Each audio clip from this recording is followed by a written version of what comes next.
Hi, I'm Esoriano with Hermes Landscaping. I'm the Senior Commercial Sales Rep. Here today to talk about irrigation system water usage. This is something that the owner has a great deal of interest in because, let's face it, the most expensive part of an irrigation system is the water over the first 20 years of use. So what we try to do is plot the water usage. We know how many zones there are. With a zone chart like this, we know how many zones there are. We know the gallons per minute each zone will flow and how many times a week it's going to flow. From that data, we then look at what's a sample operating day with the system running one zone at a time. In this case, this is a bigger system. We've got a 3-inch tap. We can either run one zone at a time and it'll run for 23 hours, or we can run 2 zones at a time for 14 hours. And why is it important? It's important because we don't want to be spraying people that are walking around the site or cars that are parked adjacent to irrigation zones. We really want to run the irrigation system when there's nobody present, no cars or people present, right? Trying to avoid property damage, trying to avoid personal injury from rotor sprays, rotors hitting them. In this case, we have a big enough tap. We can run the system with three zones running concurrently or 4 zones running concurrently. We use a smart controller. In this case, it's a Rainbird ESP LXD decoder system that can run up to 5 valves at a time.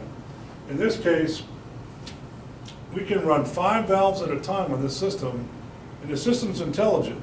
It's only going to run those zones that it can support per manufacturer's recommended flow of water. In this case, with 5 zones running simultaneously, we can run this system in 7 hours and 30 minutes. Now that is ideal.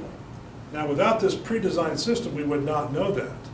If we were to just use the head count method and price by the head, we wouldn't know that this system will run in 7 hours.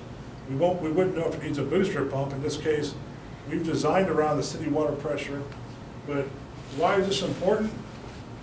Because now we can run this thing very easily in one-third of a day at night when no one's around, and we can avoid all kinds of problems with, like I say, spraying cars that get water spots on them and spraying joggers that are going by and causing some kind of disruption or problem with those people.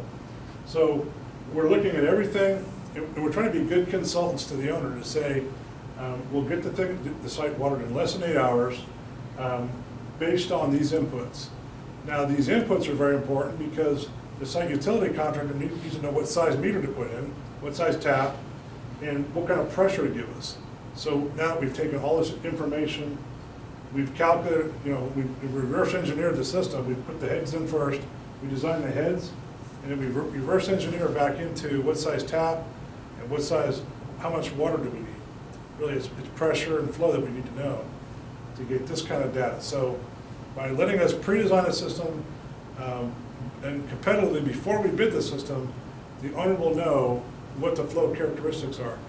Now, the other thing that the owner wants to know is how many gallons a week will the system use? And we have that data that says this particular system will run 67,000 gallons per day, okay?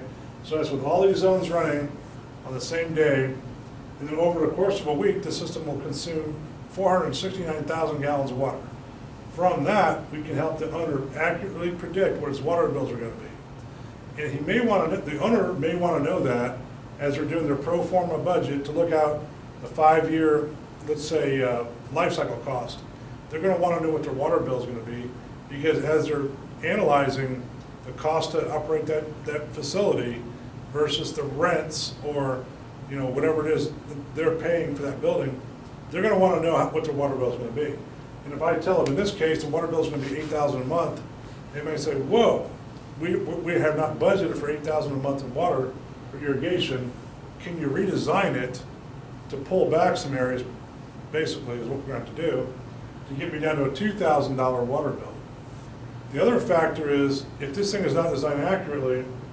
Let's say someone just low bids this job and has the head spacing too far apart. They're getting coverage, they're getting the grass wet, but guess what? When those heads are spaced too far apart, and they're not getting match precipitation, they can end up watering this thing 1, 2, 3, 4, maybe 4 times longer than they need to get the areas in between green. In that case, they're going to spend maybe 4 times as much on water. So instead of spending $8,000 a month on water, they could spend up to $32,000 a month on irrigation water to cover the same areas, because somebody decided to space the heads further apart, at which point the water bill goes up because they're trying to keep the least covered areas wet, and the areas that are most covered are getting watered 4 times more than they need to. So these are all concepts that can be ferreted out and exposed before the purchase of a system, if the system's pre-designed and you're using a certified irrigation designer that can show all this on a set of shop drawings that are highly detailed and using real data to actually model the irrigation run times through this kind of a irrigation plan. So I hope that helps why they should have a system pre-designed before making a decision to pull a trigger on it or buy the system, and what kind of benefits they would get out of that. So this is Eric Soriano, Hermes Landscaping, signing off saying thanks and take care.